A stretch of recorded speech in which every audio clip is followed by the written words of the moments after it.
सुबह की हल्की धूप एक नई ऊर्जा लाती है, फूलों की महकती खुशबू एक ताजगी जगाती है, साहस देती है, फिर से चलने का, अपने लक्ष्य को पाने का विश्वास जगाती है। सुप्रभातम, स्वागत है आपका इस विशेष कार्यक्रम में। मैं हूं किरण भारद्वाज।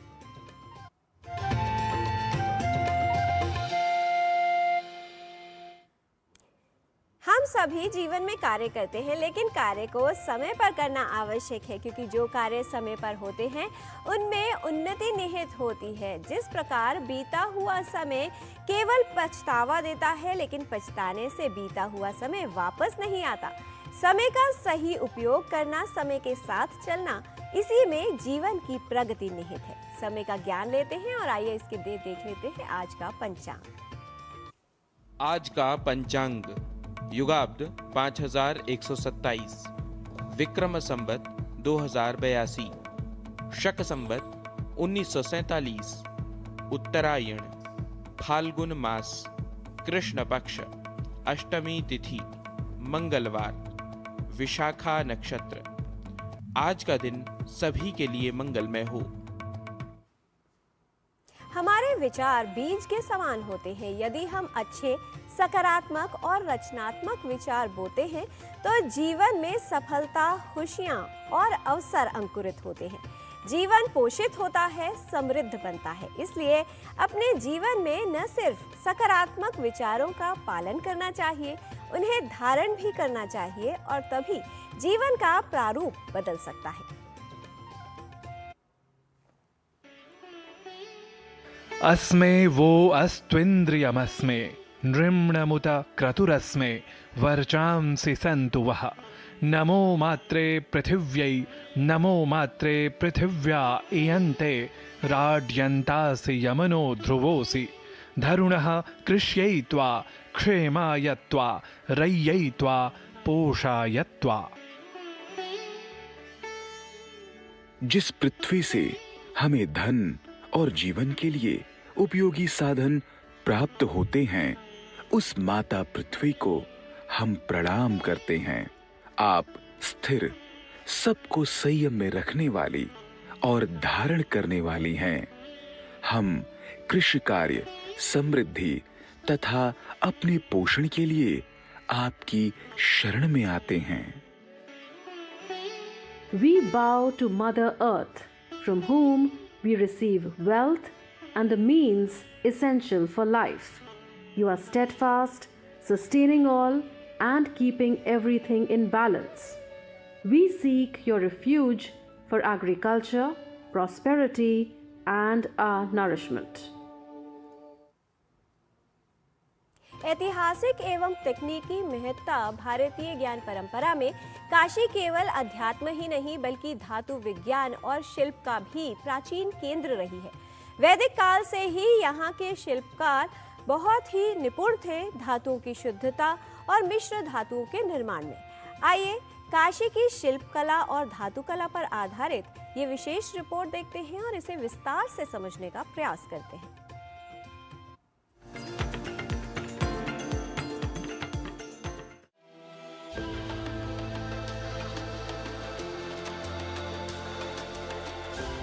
भारतीय ज्ञान परंपरा में काशी का स्थान केवल आध्यात्मिक ही नहीं, बल्कि धातु शिल्प की समृद्ध परंपरा के कारण भी अत्यंत महत्वपूर्ण रहा है। काशी का धातु शिल्प भारतीय कला, विज्ञान, धर्म और लोक जीवन का सुंदर समन्वय प्रस्तुत करता है। काशी प्राचीन काल से ही विद्या, शिल्प और व्यापार का प्रमुख केंद्र रही है। वैदिक, मौर्य, गुप्त और मध्यकालीन काल में यहाँ ताम्र, कांस्य, पीतल, स्वर्ण और रजत धातुओं का व्यापक प्रयोग होता रहा। पुरातात्विक साक्ष्यों से ज्ञात होता है कि काशी के शिल्पकार धातुओं की शुद्धता, मिश्र धातु और ढलाई यानी कास्टिंग की तकनीकों में निपुण थे। काशी की कला और संस्कृति आस्था के प्रतीकों को पीढ़ी दर पीढ़ी संजोए हुए है। उसी काशी की परंपरा और लघु उद्योगों को यहाँ के शिल्पकारों ने अपने अद्वितीय शिल्प कौशल के माध्यम से विश्व स्तर पर ख्याति दिलाई है। कला के क्षेत्र में इस नगर में प्राचीन परंपराएं आज भी अविच्छिन्न रूप से निभाई जाती हैं। यह नगर हस्तशिल्प के सर्वश्रेष्ठ नगरों में से एक माना जाता है। काशी हस्तशिल्प धर्म, कला और संस्कृति का अद्भुत संगम है।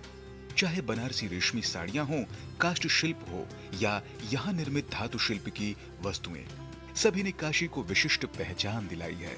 धातु शिल्प यहाँ का अत्यंत प्राचीन और समृद्ध शिल्प है।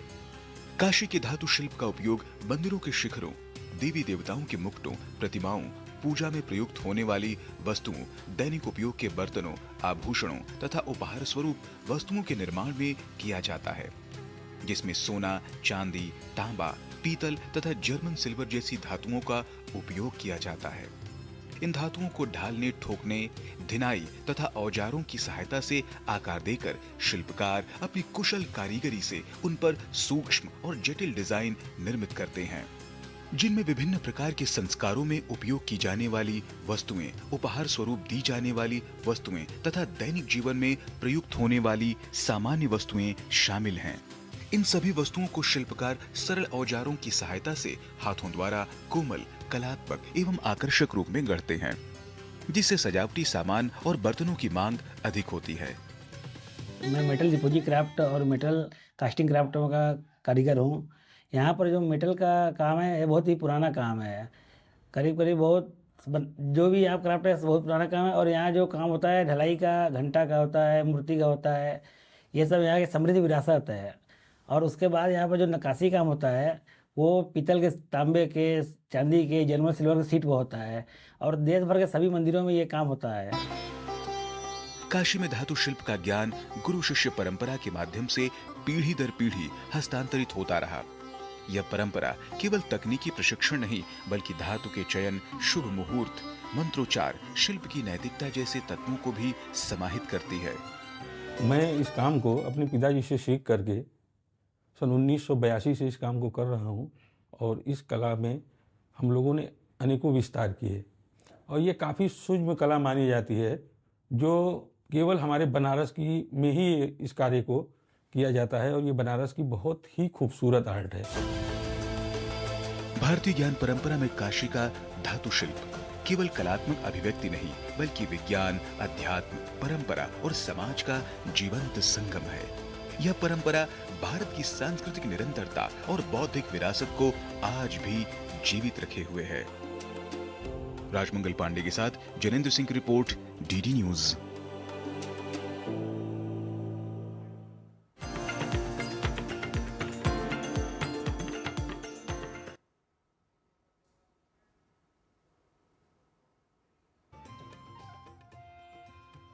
स्वस्थ रहने की प्राकृतिक यात्रा में हम आपके लिए लेकर आए हैं स्पेशल हेल्थ सीरीज, जिसमें स्वास्थ्य को समग्र दृष्टिकोण में दिखाया जाएगा।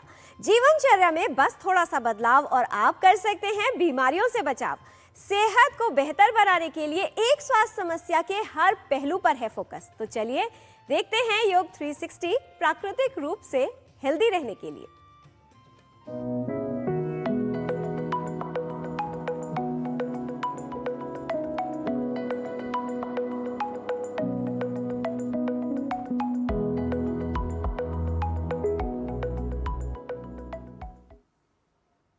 योग 360 है हेल्थ का कंप्लीट पैकेज, जो आपकी हेल्थ प्रॉब्लम्स को दूर करेगा नेचुरली। बच्चों से लेकर बड़ों तक सभी बनेंगे हेल्दी विद योग 360।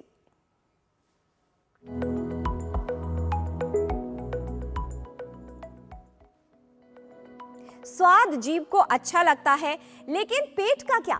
जीभ का मजा बनती है पेट के लिए सजा। आज योग 360 में बात इंडाइजेशन यानी अपच की।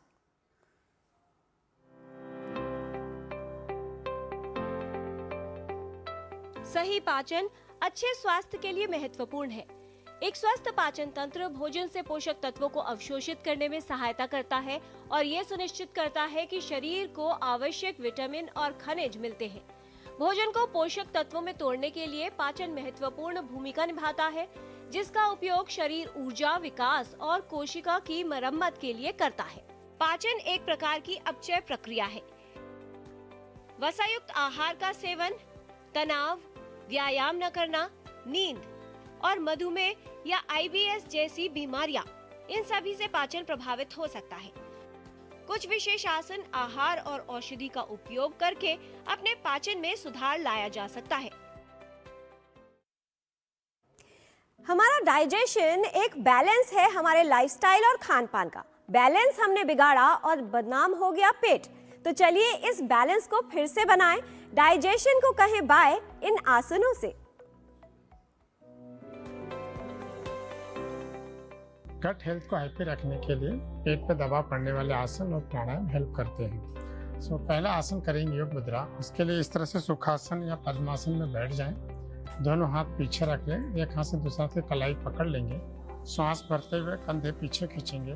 दाहिनी तरफ कमर से घूमकर श्वास छोड़ते हुए नीचे जाएंगे। माथा घुटने में टच करेंगे। फिर श्वास भरते हुए ऊपर आएंगे। बाएं तरफ घूमेंगे, श्वास छोड़ते जाएंगे नीचे, माथा घुटने में टच करेंगे। फिर श्वास भरते हुए ऊपर आएंगे, पीछे खींचेंगे कंधों को और श्वास छोड़ते नीचे आएंगे, माथा जमीन पे टच करेंगे। फिर कुछ क्षण यहाँ रुकेंगे, कंधों को ढीला छोड़ देंगे। फिर श्वास भरते हुए धीरे से ऊपर आ जाएंगे। इसके बाद करेंगे अर्धमत्येंद्रासन। अर्धमत्येंद्रासन के लिए बाएं पैर को नीचे, दाहिने पैर को उसके ऊपर। अब जो पैर है उसका अपोजिट हाथ से इस तरह से पैर के पंजे को पकड़ लेंगे और श्वास छोड़ते हुए पीछे जाएंगे। इस तरह कुछ क्षण यहाँ रुकेंगे और फिर धीरे से श्वास भरते हुए वापस आ जाएंगे। इसी तरह से फिर पैर चेंज करके अपोजिट हाथ से पैर के पंजे को पकड़ लेंगे और श्वास छोड़ते हुए पीछे जाएंगे। फिर धीरे से वापस आ जाएंगे। डाइट गड़बड़, टाइम गड़बड़, तभी तो पेट भी गड़बड़। बदहजमी सिर्फ एक परेशानी नहीं है, ये शरीर का एक वार्निंग मैसेज है कि अब खाने का टाइम और तरीका बदलना होगा, अब थोड़ा सा संभलना होगा।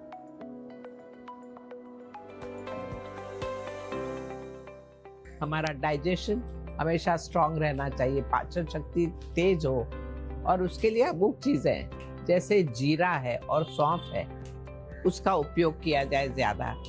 सौंफ और पुदीने के पानी को अगर बीच बीच में पिया जाए तो उससे डाइजेशन बहुत अच्छा होता है, गैसेस और ब्लोटिंग नहीं होते।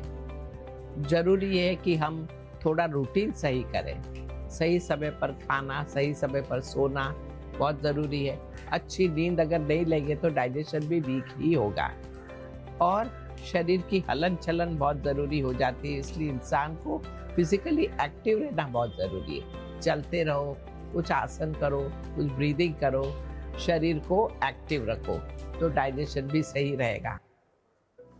खाना जरूरत से ज्यादा हो जाए तो पेट में खाना नहीं, परेशानी पचाई जाती है। पाचन को ठीक करने के लिए आपको बताते हैं कुछ औषधियों का उपयोग। पेट साफ रहे तो हरीतकी का इस्तेमाल करें, ब्रह्म रसायन ले सकते हैं। घरों में जो आपके किचन में जो है अजवाइन सबसे अच्छी चीज़ है, जीरा सबसे अच्छी चीज़ है, त्रिफला भी घर में होता है। इन सब चीज़ों का इस्तेमाल करें। हींग का इस्तेमाल जरूर करें। सब्जी में हींग के इस्तेमाल से वायु कम होगी तो उससे आपका अपच कम होगा। पानी हल्का सा गुनगुना लें, ठंडा पानी ना लें। गुनगुना पानी पीने से आपका पेट भी साफ़ होगा और आपका शरीर का भारीपन भी कम होता है। दूध जो लें वो मलाई उतार के लें, मतलब चिकनाई कम से कम लें, और सैर जरूर करें। अपच के लिए भी खाना खाते सोना नहीं, उससे वजन बढ़ता है। और अगर आप खाना खाने के बाद थोड़ी देर बैठेंगे, फिर थोड़ा टहलेंगे तो आपके लिए ज़्यादा अच्छा होगा। और रात का खाना दिन से हल्का होना चाहिए। अगर आप लगातार खराब पाचन की समस्या से जूझ रहे हैं तो जल्द ही आपको अन्य स्वास्थ्य समस्याओं का सामना करना पड़ सकता है। जीवन शैली में बदलाव आपके पाचन को बेहतर बना सकता है। तो आज आपने जाना सुखासन का नियमित अभ्यास, अर्धमत्स्येंद्र आसन पाचन के लिए है लाभकारी, प्राणायाम का अभ्यास और प्रतिदिन सक्रिय रहना आवश्यक। जीरा और सौंफ का प्रयोग लाभकारी है। सौंफ और पुदीने का पानी पिएं, सही समय पर खाना खाएं, अच्छी नींद लेने से पाचन में सुधार होता है। हरड़, ब्रह्म रसायन, अजवाइन, जीरा और त्रिफला का सेवन, सब्जी पकाते समय उसमें हींग डालें। गुनगुना पानी पेट को साफ करता है। खाना खाने के बाद थोड़ी देर बैठना और फिर टहलना लाभकारी है। हम जैसा खाते हैं वैसे ही बनते हैं, लेकिन अगर पेट नाराज हो जाए तो हाँ वाकई प्रॉब्लम है। इसलिए पेट की सुनिए, स्वाद को समझाइए, इंडाइजेशन को कीजिए दूर और पेट को हैप्पी बनाइए, क्योंकि पेट फिट तभी सेहत हिट। हेल्थ संबंधित जानकारी हम आप तक ऐसे ही लाते रहेंगे, आपको हेल्दी बनाते रहेंगे। बच्चों से लेकर बड़ों तक सभी बनेंगे हेल्दी विद योग 360।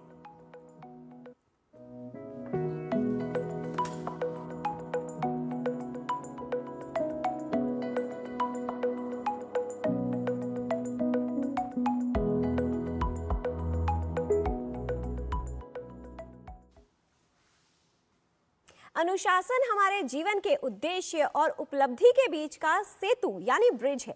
इसलिए अगर आपकी उपलब्धि और आपका लक्ष्य है सेहत प्राप्त करना, तो अपने लाइफस्टाइल में, जीवन शैली में, खान पान में, सभी में अनुशासन का पालन करना आपके लिए उपयोगी हो सकता है। यहाँ पर लेते हैं एक अल्प विराम, आप देखते रहिए डीडी न्यूज।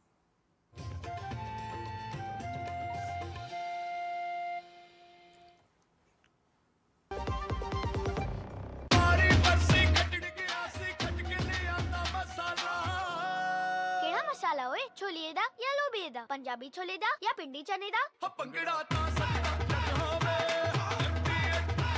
अब छोलिया हो या लोबिया, पंजाबी छोले या पिंडी चने, सब कुछ मजेदार बने। मैसेज डियर इन्वेस्टर, एक एक्सपर्ट स्टॉक टिप खास आपके लिए। ये ऐप डाउनलोड करो और पैसे डबल करो। एक्सपर्ट जी, बदमाश का बाप हूँ मैं। ऐप डाउनलोड करने से पहले मैं आपका पूरा रिपोर्ट कार्ड निकालूं। मैं मूर्ख नहीं हूँ। डिस्टेंस यूपीआई कहता है अगर कोई ऐसी सलाह दे तो पहले एडवाइजर की पूरी जांच कर ले और कहे मैं मूर्ख नहीं।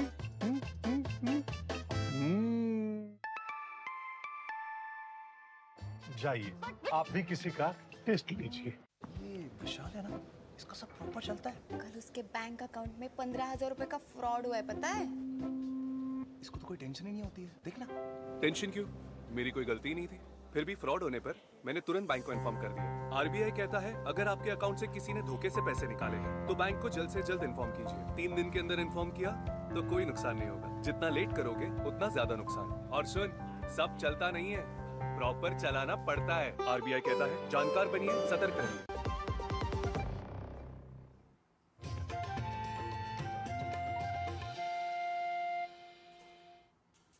ब्रेक के बाद आपका स्वागत है।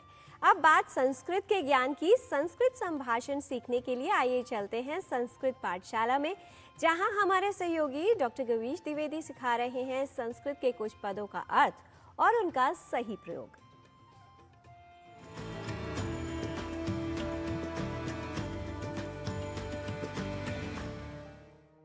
नमो नमः। भवतां सर्वेषामपि संस्कृत पाठशालायां स्वागतम। मम नाम गवीशः। मित्रों, संस्कृत सीखने के क्रम में हम आज 3 पदों पर विशेष ध्यान देंगे। पहला पद है मम। इसे मम बिल्कुल भी नहीं कहना है, इसका शुद्ध उच्चारण है मम। मम अंत में अ की ध्वनि अवश्य आनी चाहिए। मम का अर्थ है मेरा। दूसरा पद है भवतः। भवतः, भवतः अर्थात आपका। ध्यान यह देना है कि यह शब्द पुल्लिंग के लिए ही प्रयुक्त होगा। एवं तीसरा पद है भवत्याः। भवत्याः, इसका भी अर्थ है आपका, पर यह स्त्रीलिंग के साथ ही प्रयुक्त होगा। तो आज संस्कृत की पाठशाला में ध्यान देने के लिए 3 पद हैं, मम, भवतः और भवत्याः। मित्रों, इनके उच्चारण एवं अर्थ को जानने के बाद अब बारी इनके अभ्यास की। आपसे निवेदन है कि संस्कृत पाठशाला देखते समय ही आप हमारे साथ बताए जा रहे अभ्यासों को बोलकर अभ्यास करिए। इससे 2 लाभ होंगे। एक तो अलग से आपको संस्कृत सीखने के लिए समय नहीं देना पड़ेगा, और दूसरा जोर जोर से बोलने के कारण सिखाया जाने वाला पाठ या अंश स्वतः कंठस्थ हो जाएगा। अस्तु, अब मम, भवतः और भवत्याः के प्रयोग को शिक्षक, छात्र और छात्रा के संवाद के माध्यम से सीख लेते हैं। अब आप यदि परिवार के लोगों के साथ इसे देख रहे हैं तो आप में से कोई एक शिक्षक बन जाइए, कोई छात्र तो कोई एक छात्रा बन जाइए। यदि आप अकेले देख रहे हैं तो तीनों पात्रों के रूप में आप स्वयं अभ्यास करिए। हम आपकी सुविधा के लिए वाक्यों को स्क्रीन पर दिखा रहे हैं। आप पहले इनके उच्चारणों को ध्यान से सुनिए एवं दूसरी बार मेरे साथ जोर जोर से इन्हें बोलिए। अब जैसे मैं शिक्षक हूं, कक्षा में सबका स्वागत करते हुए सबसे पहले मैं कह रहा हूं नमो नमः सर्वेभ्यः स्वागतम। नमो नमः सर्वेभ्यः स्वागतम अर्थात नमस्कार, आप सभी का स्वागत है। मम नाम गवीशः भवतः नाम किम। अब इन दो वाक्यों को आप एक साथ बोलिए। मम नाम गवीशः भवतः नाम किम।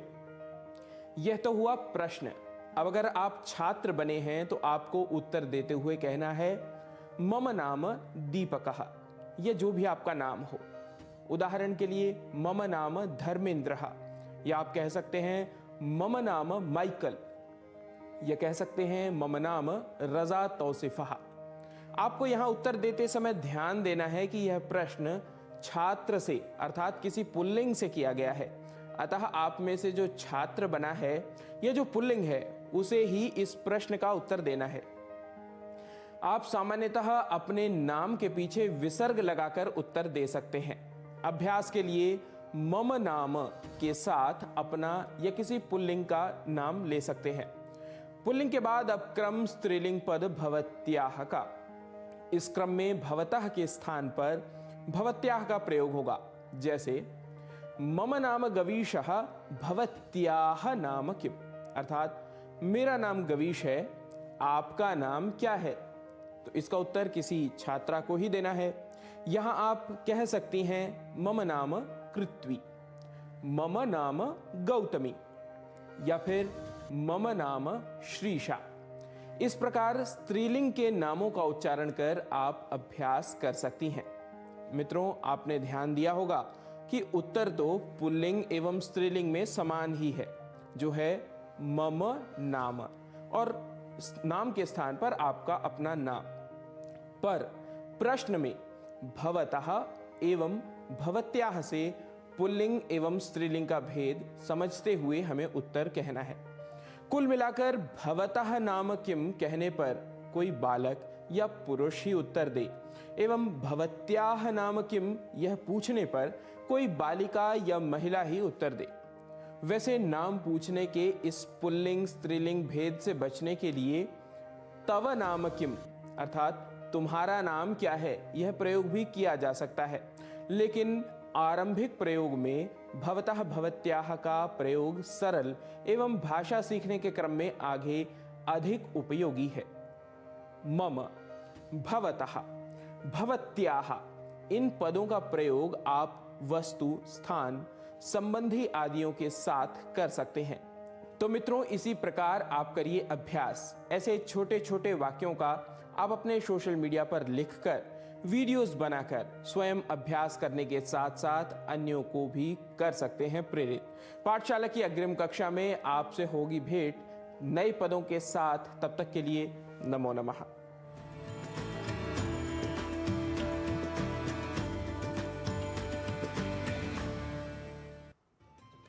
जीवन में कुछ भी सीखने के लिए और उसमें कुशलता प्राप्त करने के लिए आवश्यकता होती है अभ्यास की, प्रयास की और निरंतर उसके लिए गतिमान रहने की। आत्मसम्मान अनुशासन का फल है।